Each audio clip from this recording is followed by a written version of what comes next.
আজকে কথা বলবো বিষণ্ণতা নিয়ে। বিষণ্ণতার ইংরেজি শব্দ ডিপ্রেশন। আমরা প্রতিনিয়ত বা সবাই কম বেশি বিষণ্ণতায় ভুগি এবং আমরা অনেক সময় ভুলভাবে যখনই মন খারাপ থাকে তখন আমরা বলি যে আমার বিষণ্ণতা হয়েছে। আর অ্যাকচুয়ালি আসলে বিষণ্ণতার যে বিষয়গুলো লক্ষণগুলো থাকতে হয় সে নিয়ে বেশ কয়েকটা ভিডিও আমাদের চ্যানেলে আছে, অবশ্যই দেখে নেবেন। এবং আপনি যদি চ্যানেল নতুন হয়ে থাকেন আশা করব সাবস্ক্রাইব করে রাখবেন। সো বিষণ্ণতা থেকে মুক্তি পাওয়ার 7টি যে পদ্ধতি সেগুলো আমি বলবো। প্রথমেই হচ্ছে সঠিক খাদ্যাভ্যাস।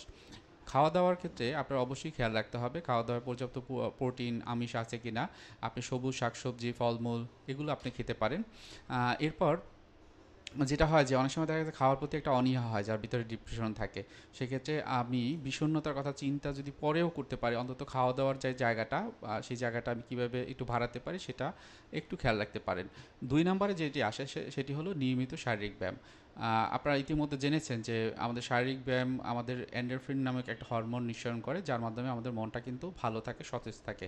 সো বিষণ্ণতার ক্ষেত্রে এটি খুবই গুরুত্বপূর্ণ। প্রতিদিন একটা নির্দিষ্ট টাইমে আপনারা শারীরিক ব্যায়ামটি করবেন, সেটা সকালে হোক অথবা সন্ধ্যায় হোক। এর সাথে থাকে কি 3 নম্বরে যেটা আমি বলতে চাচ্ছি সেটা হলো পর্যাপ্ত ঘুম। রাতের ঘুমটা রাতেই দিবেন এবং যতটুকু পারেন যে আগে ঘুমাবেন এবং আগে উঠবেন এবং দিনের বেলাতে কখনোই ঘুমানো যাবে না। হ্যাঁ, এটা একটু খেয়াল রাখবেন।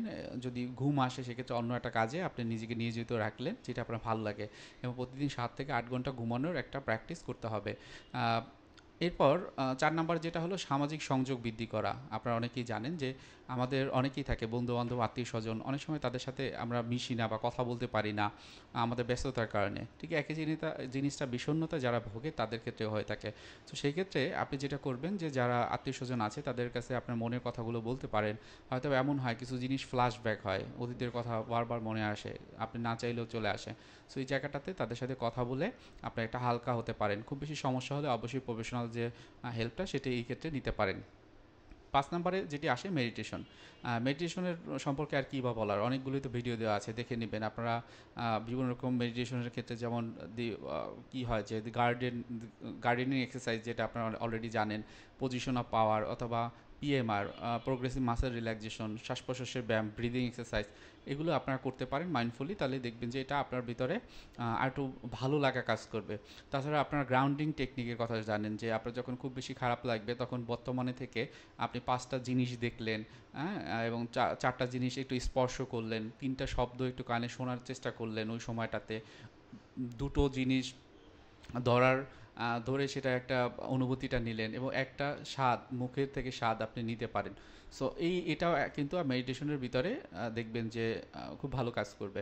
এবার 6 নাম্বার যেটা আসে যে ছোটো ছোটো লক্ষ্যগুলো নির্ধারণ করা। আপনার হয়তো বা বড় একটা লক্ষণ ছিল সেটা আপনি ঠিকমতো করতে পারেন না, এই জন্য ডিপ্রেসড হয়ে যাচ্ছেন। সো ছোটো ছোটো লক্ষ্য নির্ধারণ করে এবং যখন এটা সফল হবেন তখন সেগুলোকে উদযাপন করেন, দেখবেন এটা আপনার মন ভালো রাখার জন্য খুবই গুরুত্বপূর্ণ ভূমিকা পালন করবে। তারপর 7 নাম্বার যেটা আসে যে প্রকৃতির মাঝে একটু সময় কাটানো। আপনি হয়তোবা একই অবস্থায় প্রতিদিন মাসের পর মাস, বছর পর বছর থাকছেন, একই কাজ করছেন। সো এইখান থেকে একটু পরিবর্তনটা যদি নিয়ে আসেন দেখবেন আপনার মনের অনুভূতিগুলো পরিবর্তন হয়।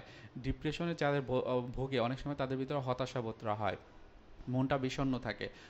অনেক ক্ষেত্রে কিন্তু একটা অস্থিরতা, হালকা অস্থিরতা কাজ করে এবং মনটা থাকে অতীতে।